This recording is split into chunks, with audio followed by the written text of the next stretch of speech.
এখন যে শেয়ারটি নিয়ে আলোচনা করব সেটি হচ্ছে লাভেলো আইসক্রিম।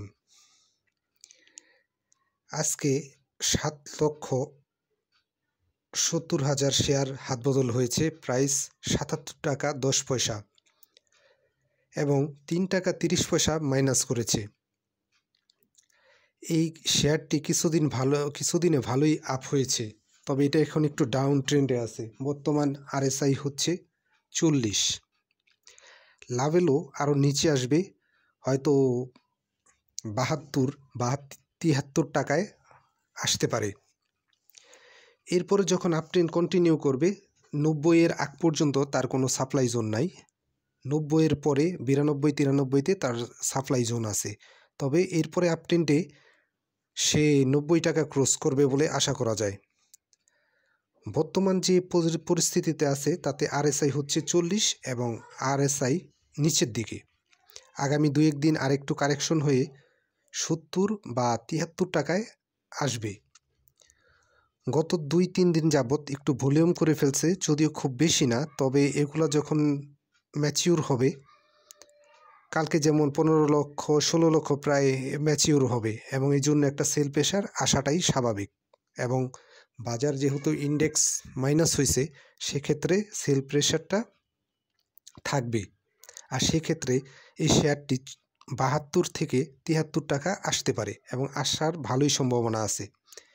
এরপরে যখন আবার র্যালি করবে, তখন লাভেলোটা 90 টাকা 88 বা 90 টাকা পর্যন্ত যাবে। এরপরে 90-এর উপরে এর সাপ্লাই জোন আছে, এটা একবারে ক্রস করবে না। আপাতত লাভেলোতে বাই না দেওয়াটাই ভালো।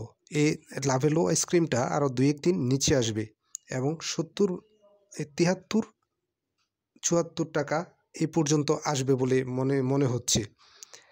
আর বাজার যেহেতু ডাউন ট্রেন্ড, সেক্ষেত্রে আরেকটু কারেকশন হতে পারে। তবে 72-73 টাকা যখন আসবে, তখন এন্ট্রি নেওয়া যাবে এবং এন্ট্রি নেওয়ার পরে এটা একেবারে মোটামুটি ভালোই উপরে যাবে, হয়তো 80 ক্রস করে 90 পর্যন্ত যেতে পারে। 90-এর আগে এর কোনো সাপ্লাই জোন নাই, আর 90-এর পরে এর সাপ্লাই জোন আছে।